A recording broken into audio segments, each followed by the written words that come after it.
Assuming is this on? David, is this?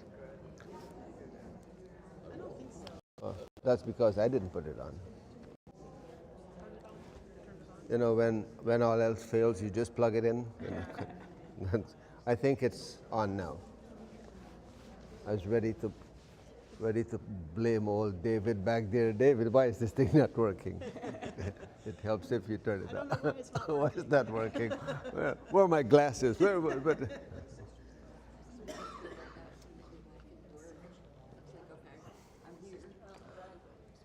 So we will continue with this theme.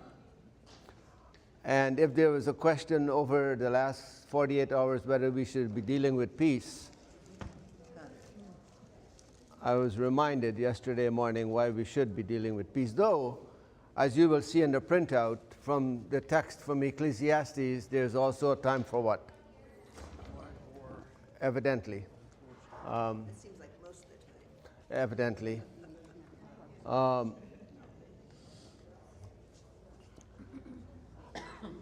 And what we will try to do in the weeks ahead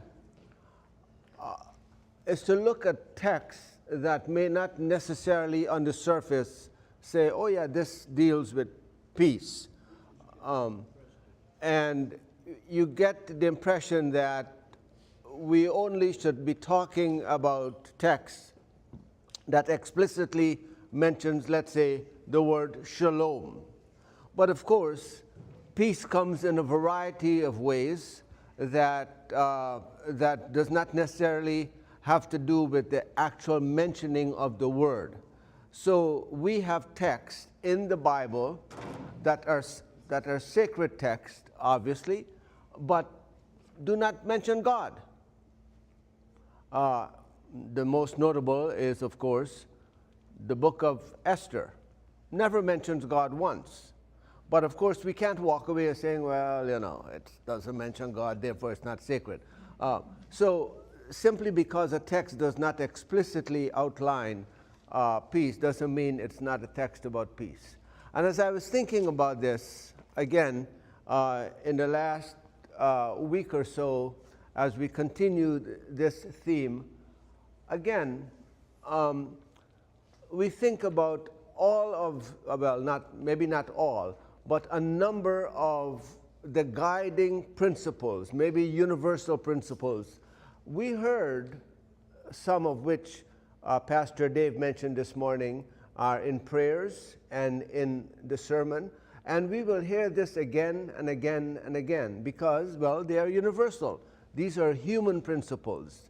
This is what binds us. This is what holds us together, such as kindness, of course, hope, and courage, and light, and peace, of course.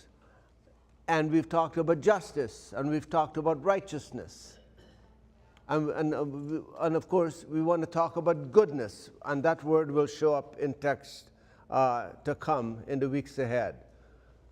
And I have up here some of these, but also I add the word not to be discouraging, but actually to be exactly the opposite, namely to be encouraging, ultimately. Because it would be easy for us to simply throw our hands up and say, you know, I guess I waited for 48 hours and I didn't get peace, so I'm just going to move on.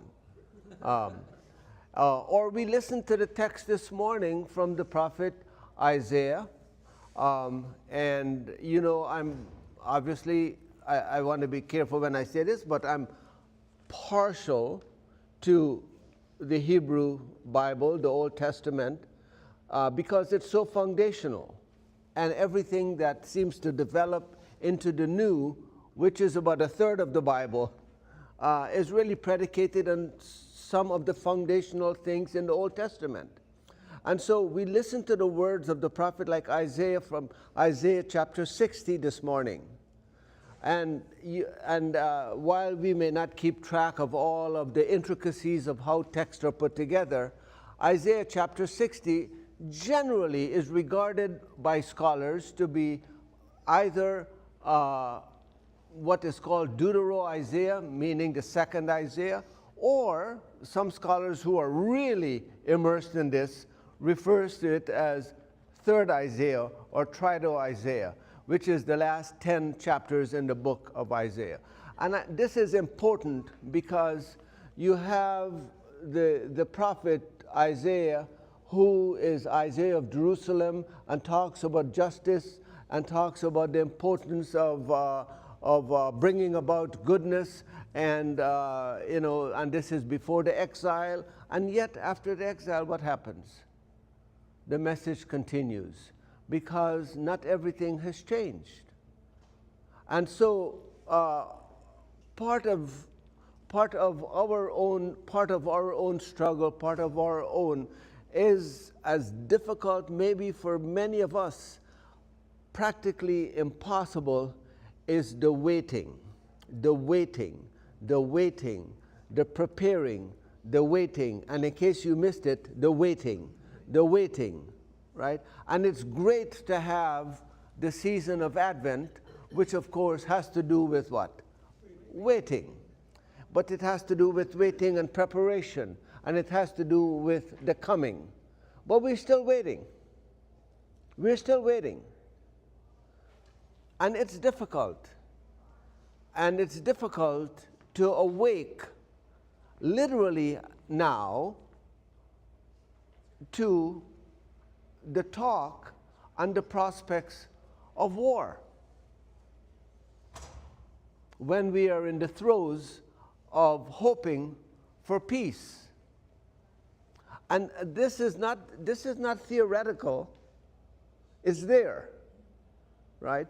And folks have already determined in the last 28 to 30 hours all kinds of justification and all kinds of reasoning and all kinds.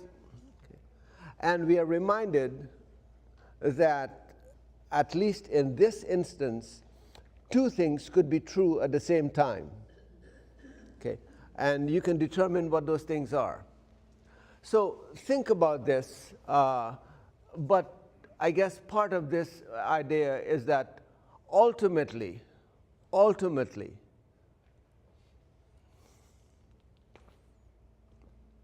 light will defeat darkness, ultimately.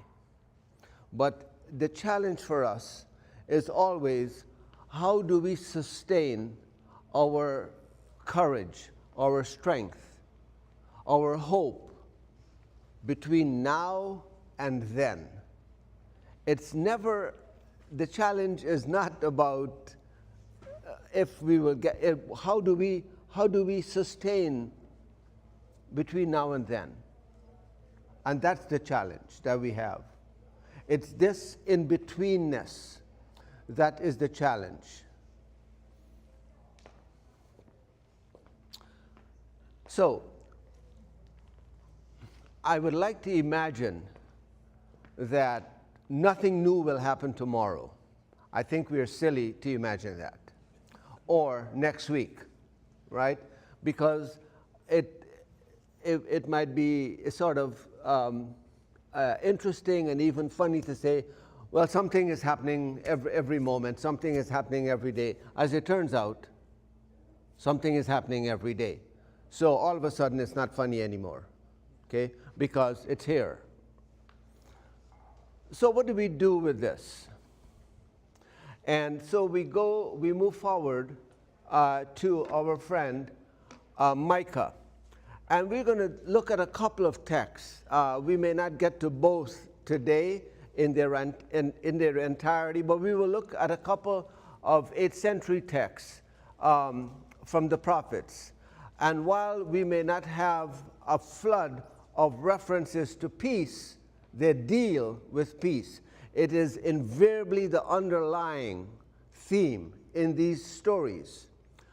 And we will look at Micah, and then we will look at a text from Hosea, which we have not touched on so far in our studies, to talk a little bit about this.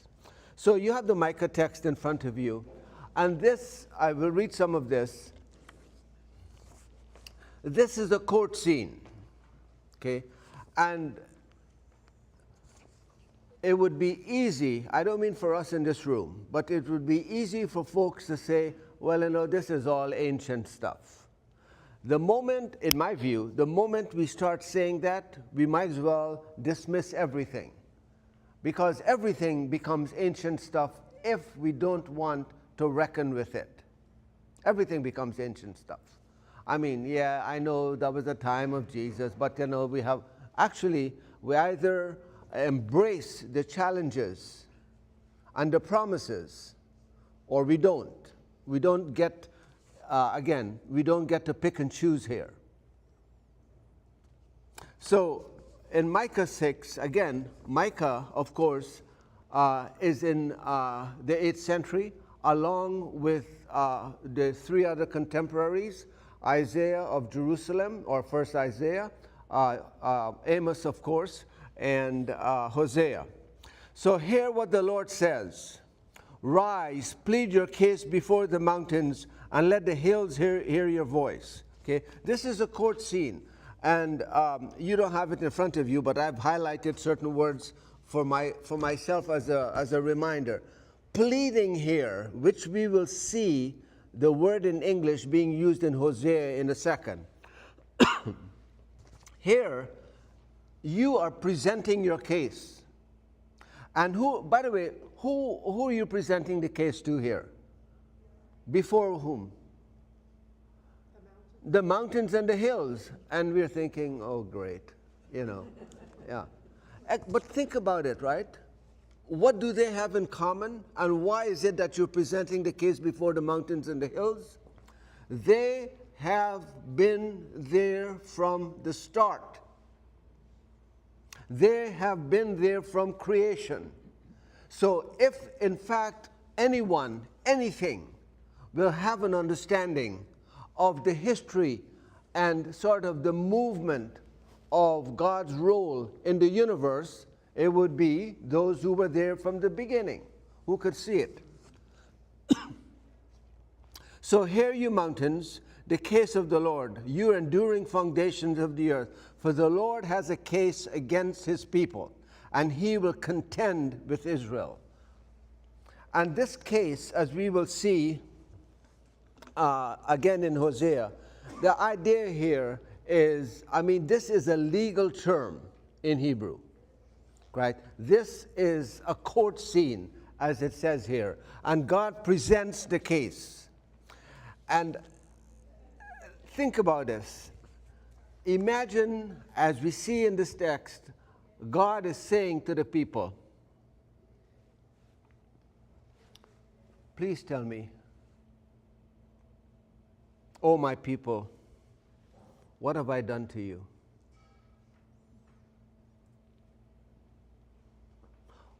What is it, if we can begin to sort of put ourselves in a place where this statement is asked, full of pathos and sadness.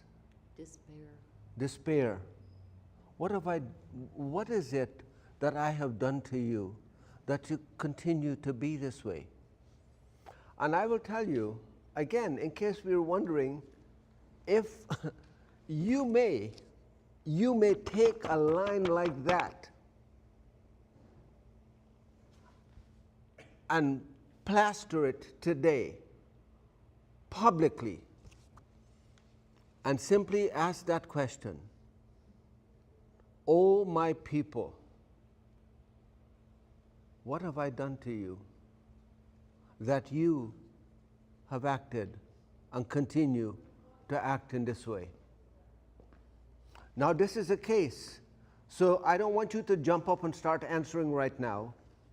God is presenting here. You will get your moment in a second. Answer me. Every time I read this, seriously, I think of parents. See, I think of parents. You know, you've just about had it. And you say to the kids, "How could you possibly do this? Answer me." And the kids begin to, don't speak while I'm telling, but I'm just telling you, answer me right now. How could you do this? And by the way, here's a piece of advice to the kids. This is not a moment to answer, okay? Let it go. But of course, we can't resist the temptation of answering, right? Answer me, and then God presents here. I brought you up from the land of Egypt. Okay? In case you're looking for the word that captures that, I delivered you. I redeemed you from the house of slavery. I sent Moses and Aaron and Miriam. Oh, my people, and every time I see this phrase again, I think we should find it deeply emotive, deeply touching. Oh, my people, you are my people. It's a relational phrase. You cannot become my people as a standalone statement. It's relational.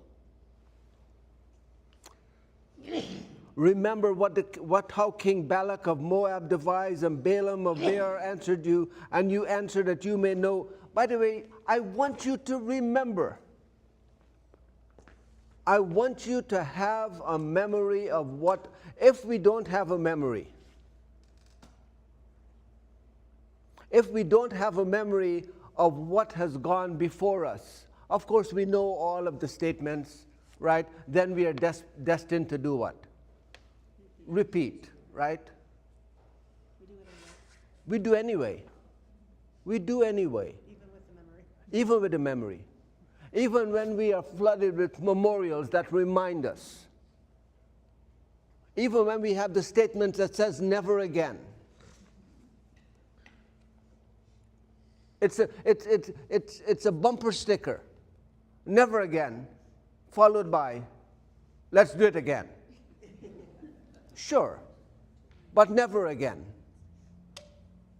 Right? Because that was that generation. I saw a brief interview with a college student last week. Not my college student, but a college student. And I saw this interview, and it was at a gathering. I'm not going to tell you which gathering, but at a gathering. And they interviewed this young woman, and what she was talking about, by any definition, is remarkably kind of way on one end of the spectrum, both politically and in other ways. And somehow, the idea of the Holocaust came up. And she said, well, we still have to get some of the facts, We're not sure what all happened. Sometimes we need to hear some other. And this, by the way, is part of the challenge. That if there is no memory, or if you want to, what happened, David? Was it something I said? When I see numbers up there like 4,014, Pastor Dave. Huh? That's Pastor Dave's iPhone. Oh, that's Dave's phone. Now we know how to tag. By the way, make a note how you can.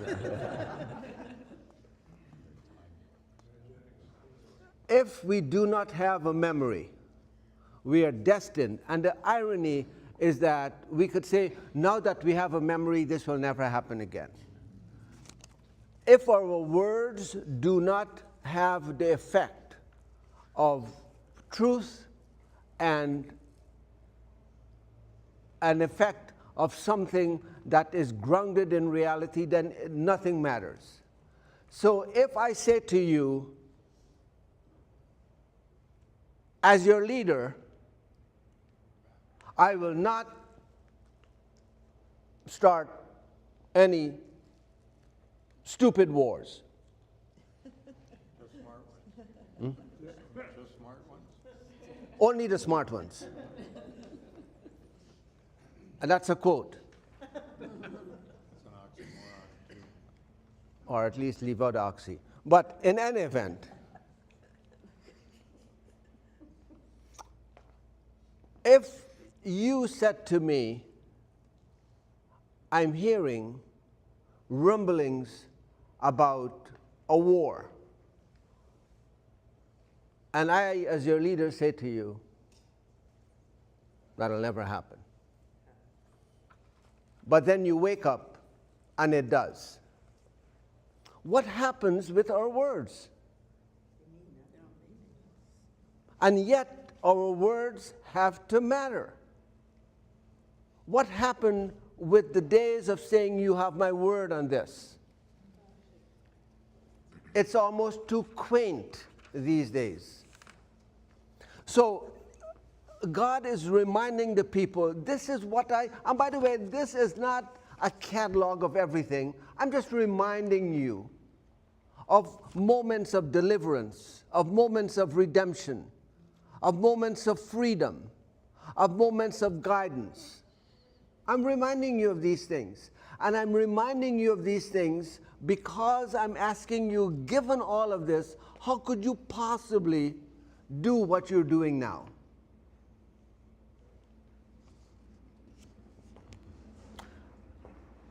And then, of course, let me see here. As is fair, the people get to present. Us, we're the people. We get to present our case. So God is not just saying, here's my case, you're doomed. Or here's my case, I'm going to punish you. Or here's my case, and I know I said answer me, but I don't want to hear from you. Actually, the people get to present. And this is what I want to emphasize. Here is the presentation. And I would like for us, and this is not a rhetorical question, to tell me what you see in common here.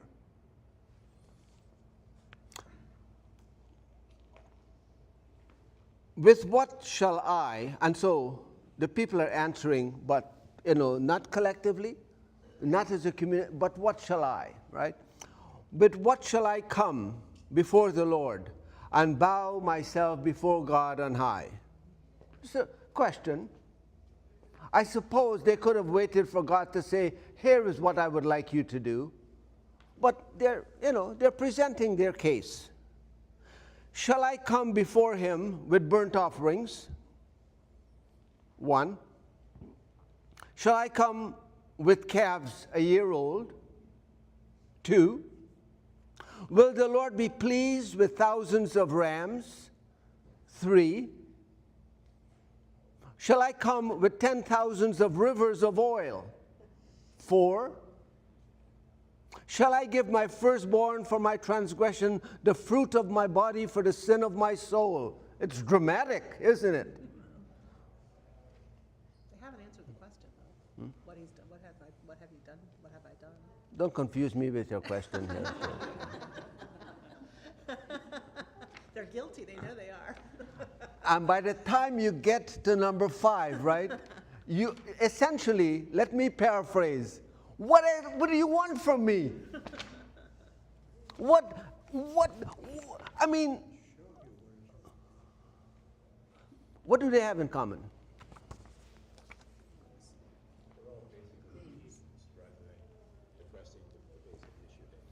Okay. There was a basic question, right? And these are all appeasements, sacrifices, stuff. And I use that word because, let's be honest, right? In this nation, we are a people of what? Stuff. And when we have stuff, what do we want? More stuff. Right? And once we get more and better stuff, we want what? Storage containers, that's right. Expensive stuff, better stuff, greater stuff, new stuff, of course, because we are a people of stuff. And if you think this is some kind of new and contemporary idea, what are the people presenting here? you begin with acceptable stuff. I mean, look at this. You begin with burnt offerings. By the way, this was acceptable, but not as a sort of an idea that stands alone. It has to be in the context of other things, but burnt offerings, right? And then calves a year old. Again, not uncommon. These are not old cows. Calves a year old, prize. Okay? And keep in mind, again, keep in mind that in Hebrew, to make a covenant, the word in Hebrew that is used there is not the word to make. It's to cut. It is always the language. You cut a covenant, sprinkle on this side, sprinkle on the. By the way, this is the idea. You sacrifice. It's acceptable, but not as a standalone. You cannot run around saying, "I gave you a calf a year old. What more do you want?" It has to be connected with substance, with justice, but it's acceptable. So you can have burnt offerings where the smell rises to the nostrils of the divine. Aren't they challenging the covenant? No, not at this point. But what they're saying is this. What do you want from me? Essentially, what do you want from me? I mean, I can give you burnt offerings. I'll give you calves a year old. Would you like thousands of rams? You notice what's happening here now? It's moving from that which is not even acceptable. You're moving from something that might even be argued as required, but certainly acceptable, to something which is now Ludicrous. I mean, you want to say stop. Stop. Almost sarcastic in the response. Well, funny you would say that, because we human beings are never sarcastic. Okay? What do you want? Thousands of rams? And by the way, in case we think that that is really over the top, absurd, right? Would you like to have 10,000s of rivers of oil? That seems somewhat too close for comfort here, given what's happening. Maybe there's some nations who could. Oh, would you like 10,000s of rivers of oil? By the way, we're not even looking at something that is absurd right now. Have I ever asked you for 1,000? Have I ever asked you for a little? But the sarcasm is, so you move from that which is acceptable, even as a sort of baseline requirement as part of worship, which is never done for its own sake. It is always for a purpose. Always for a purpose. We don't worship for our own sake. It has to have a purpose. That's the concept of sacred, means to be set apart for a purpose. That's what our liturgy is about. That's what our sermons are about. That's what our music is about. That's what our prayers are about. So things have become totally ridiculous at this point. And then you get, what do you want? Do you want my firstborn? So we have moved from that which is acceptable to that which is absolutely, notably, conspicuously unacceptable. God has never asked for your firstborn, even though it was not uncommon in the Greco-Roman world. So you can begin to see some real interesting movement here. In sarcasm, for sure. What do you want from me? I've given you all of this. Do you want more? Do you want me to By the way, they should have known that when God said to Abraham, go and take your son up to Mount Moriah, right? That child sacrifice was not a thing. And so the people have said, and this is maybe, I hope we don't lose track of, the people have somehow assumed that the way to stay in relationship with God and also by definition with each other is through what? Giving of stuff. More stuff. Every single response by the people regarding what God has asked about, every response has to do with some kind of sacrifice. Some kind of sacrifice. That's it. The assumption is that even in the context of kind of a sarcastic response, the assumption is that it is in the giving and the sacrifice that all will be well.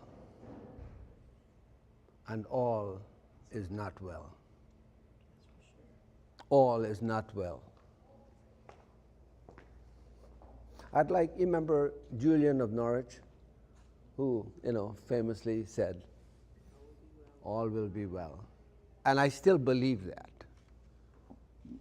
We have to believe that. But we can't believe that by saying, you know what, I'm going to close my eyes, wake me up when all is well. It doesn't work that way. And so here, the text ends in what we have come to know and quote many times, is this: He has told you, O mortal, what is good, and what does the Lord require of you, but to do justice, to love kindness, and to walk humbly with your God.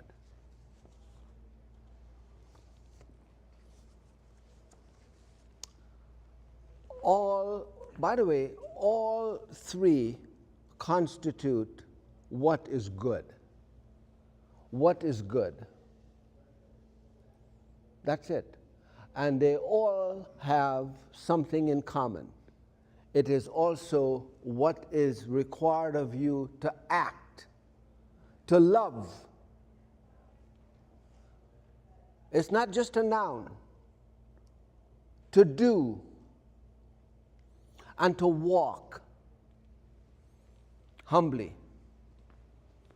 I've been thinking actually a great deal about the concept of humility. What does it mean for us to be humble?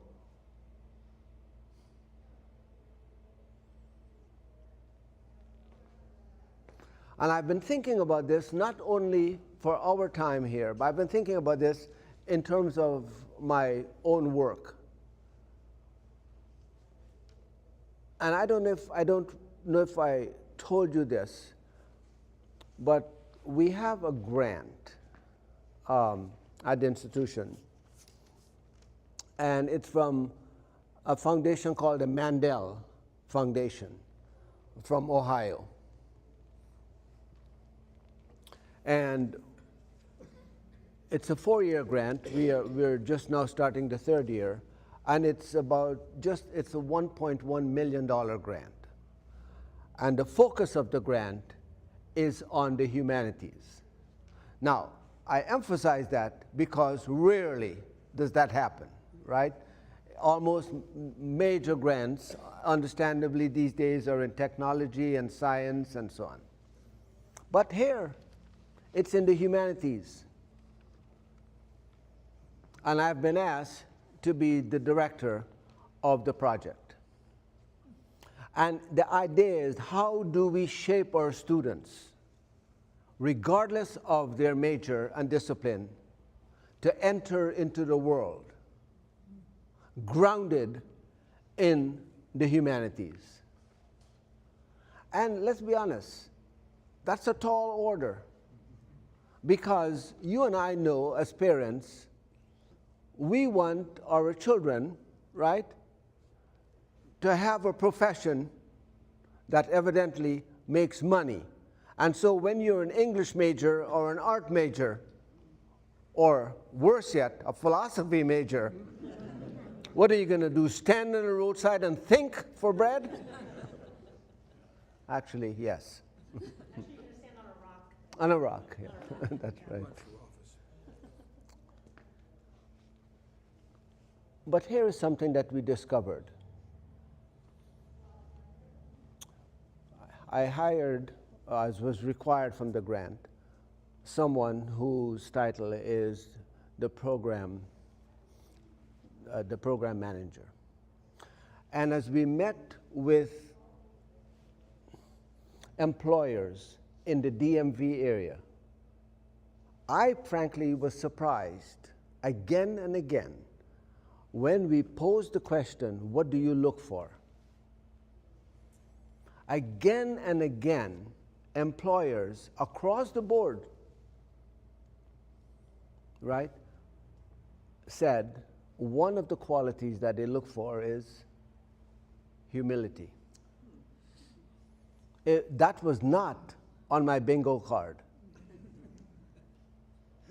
You know, because we expect a variety of other qualities came out, but they looked for humility.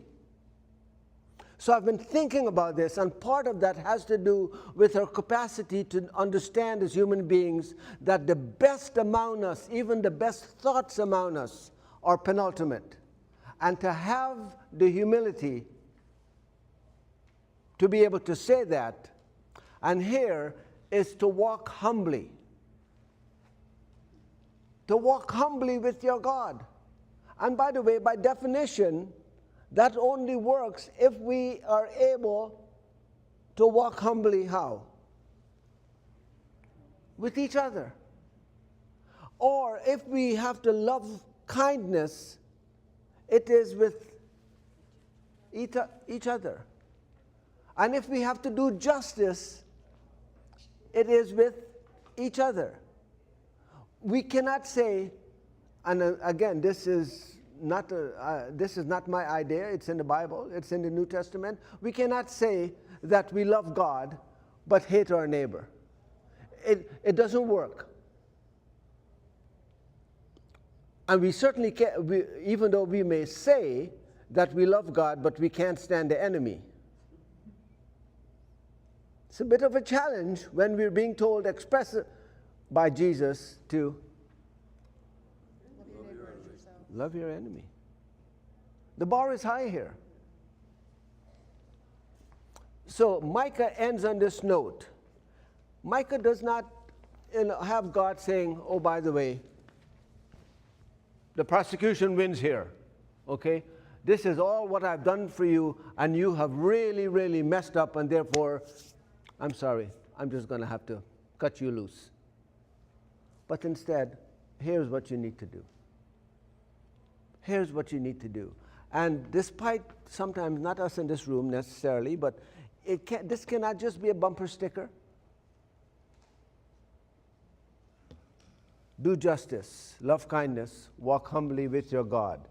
If you are looking for doing what is good, here is what is good. And it is descriptive, not prescriptive, because each of us may have a way of doing good that may not be uniformly the same. But do good.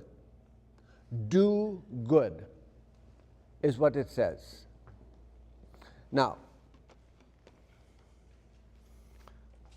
so that we understand that the Micah text does not say there are no consequences. There are consequences. There are consequences for not doing good. And so we move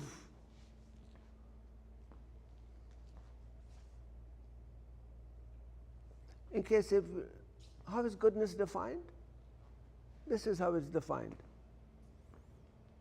And by the way, we can add be righteous, right?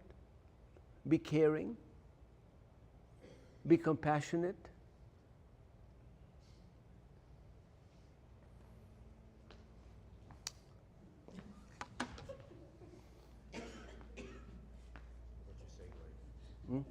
Is this a great segue or what?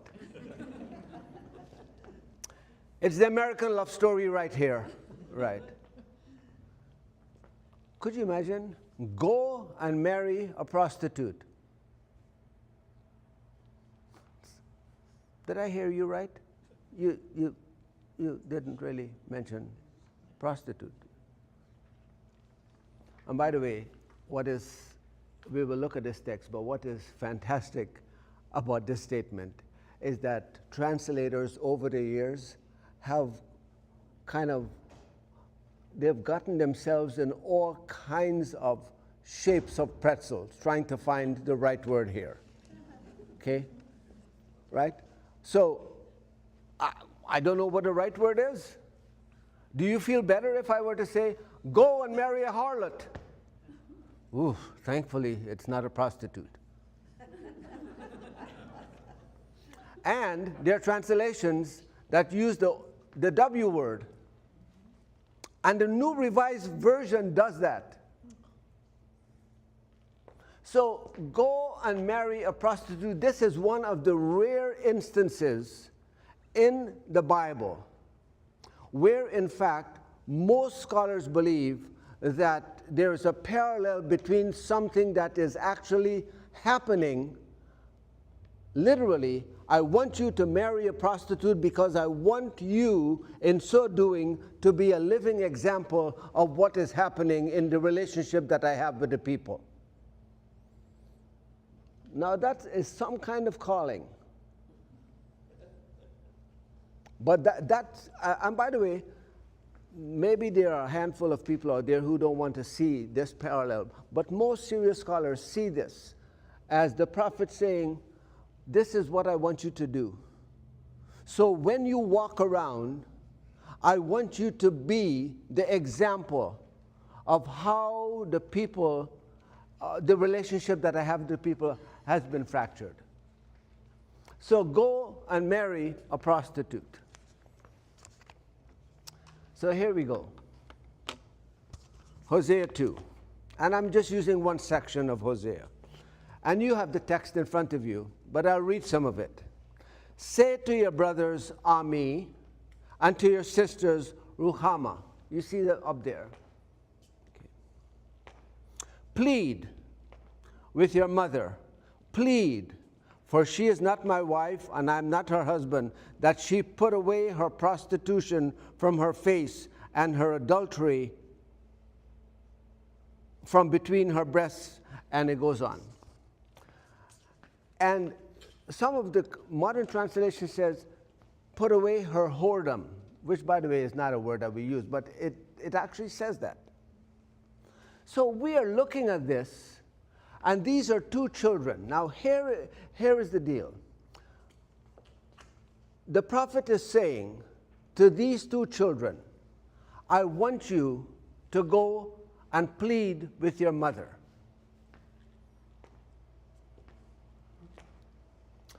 These are the names. I want these names to be etched in our consciousness. Ami and Ruhama. Now, Ami can be kind of even a contemporary name these days, right? I suppose, maybe. Ruhama, I don't know of any Ruhama.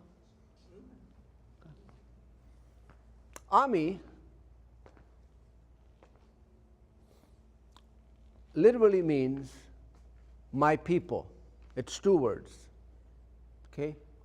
Which is very common, and the suffix me, mi, my people. That's what it means. It's very common. All of these, oh my people, it's Ami. Ruhama, it's the same root that means womb. Womb, as in W-O-M-B, that womb. And it is the word that is most often translated, interestingly, compassion,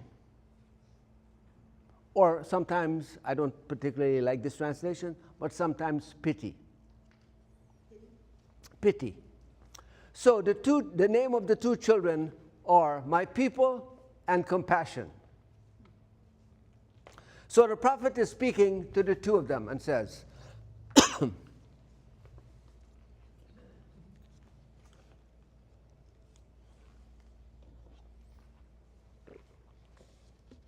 plead with your mother. Here's what I want to emphasize. When kids are pleading with their parents, generally it has to do with what? They want something. They want something, right? It's not a bad thing. Please, can I, right? Let me invite you to scratch that from our consciousness here. This is not this kind of pleading. This is the same word that is used in legal circles. Okay. This pleading is the same, plead your case. I want to hear your case. It's a legal. It's pronounced riv, R-I-B. It looks like rib. It's pronounced riv. This is a case. It's a lawsuit. The word, if we are looking for a literal translation out of context, it's like a lawsuit. Plead with your mother that she is no longer my wife.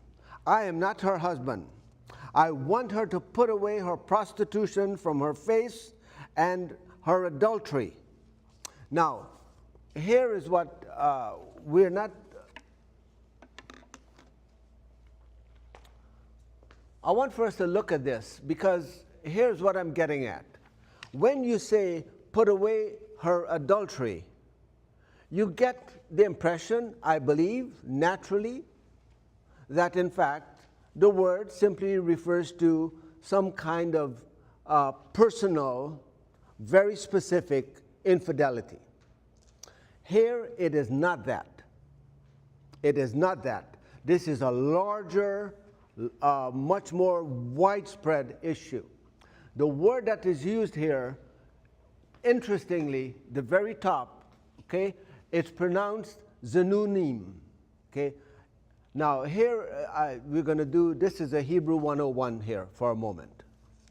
That I am at the end is the masculine plural of the word. It is not a singular word. It is a plural word, okay. So to be clear about this, when it says put away her adultery, this is not something very narrowly specific for one person. This is a masculine plural word. The most common word for adultery that you would find in the Ten Commandments, for example, in Exodus, is the word down there, na'ap. Okay. So why is this a big deal? This is about a persistent sense of betrayal and infidelity. That's what this is. So the fact that it is in the plural should tell us that what the people have been doing, right, is ongoing again, again, and again. This is not a one moment in time. This is again and again. So yes, it has a sexual overtone, but this is not about that. This is really fundamentally a pattern of betrayal. And what the prophet is saying, this has to stop. This has to stop. So how is this going to work? Then it goes on and says, I will strip her naked, I will expose her as in the day she was born, and I will make her like a wilderness. I will turn her into parched land. I will kill her with thirst. Upon her children I will have no pity, because they are children of prostitution. And every time I read this, well, let me back up. When you hear that, I will have no pity.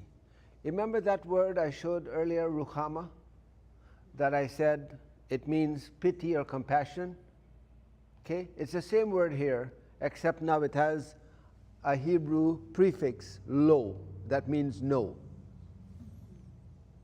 So I'm not going to have any compassion on them.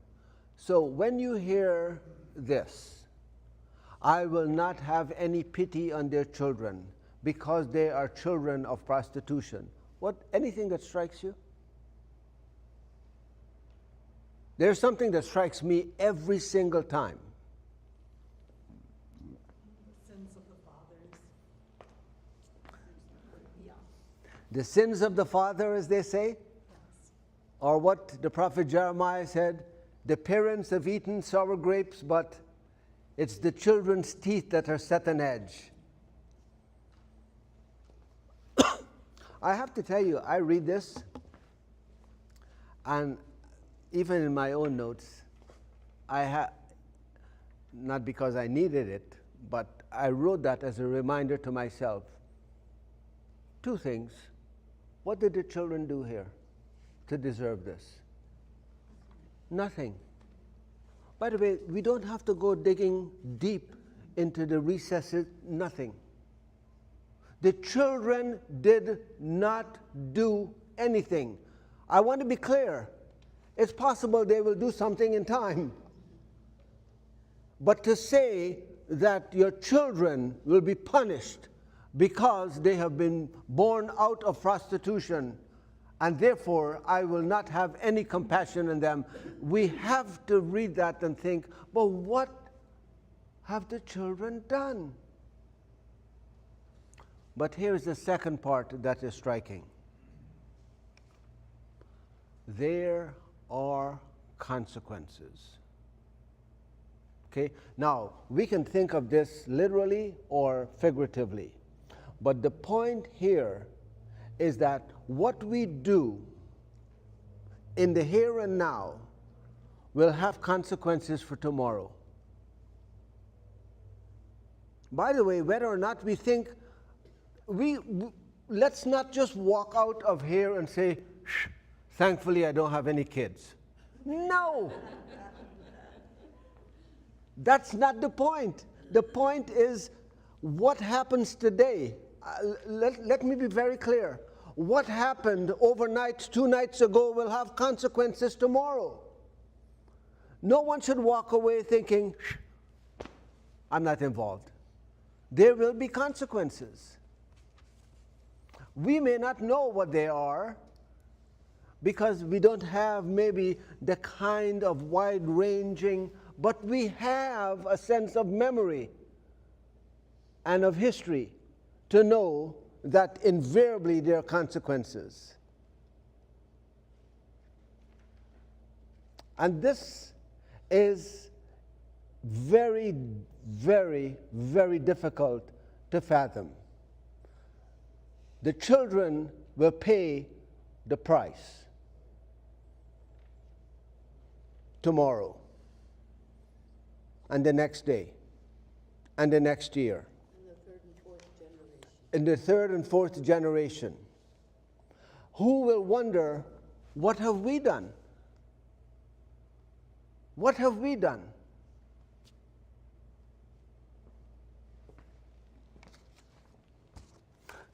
This is the, and keep in mind that this is the story of, I would like you to go and marry a prostitute and live your life in the public eye so that everyone knows, right? But I would like to have that be serving as a reminder to everyone of the brokenness of the relationship. And if the story ended here, we would think, holy cow. But it doesn't end here. And it goes on, for their mother has prostituted herself. She who conceived them has acted shamefully, for she said, I will go after my lovers. They gave me my bread and my water and my wool and my flax and my oil and my drink.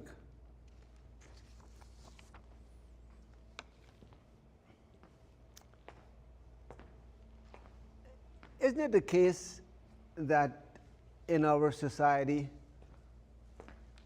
we have folks who are in positions of power who go around saying, I have given you this, I have provided for you, You know, I have lowered this, I have, you know. Right? Except for one slight problem. No, you didn't. Okay? Who provided all of these things?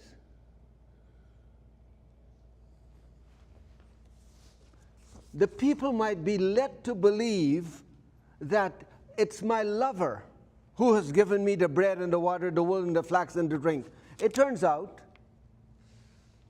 that no, as it turns out, these have been given to you by the Lord.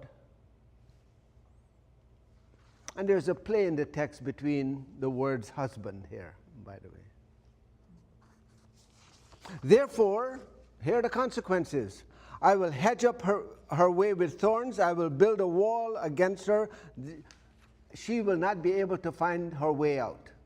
She will not be able to find her path. She shall pursue her lovers, but she cannot overtake them. She shall seek them, and then she shall say, I will now go and return to my first husband. It was better with me then than now. You know, this whole second husband thing is not working out.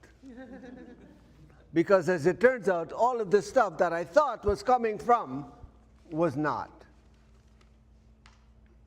So I'm going to go back.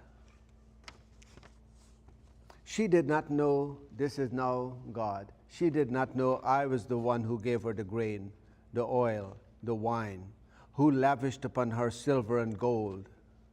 Therefore I will take back my grain in its time and my wine in its season, and I will take away my wool and my flax, which was to cover her nakedness. Now I will uncover her shame in the sight of her lovers, and no one shall rescue her out of my hands.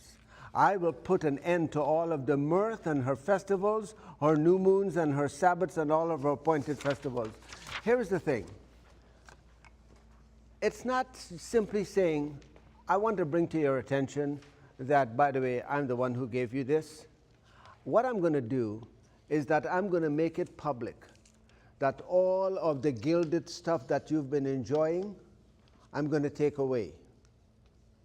And I'm going to make it public that all of the stuff that you have been talking about, all of the changes that you have made, all of the lies that you have perpetuated, thinking that you're the one behind all of the gifts, I'm going to put an end to it.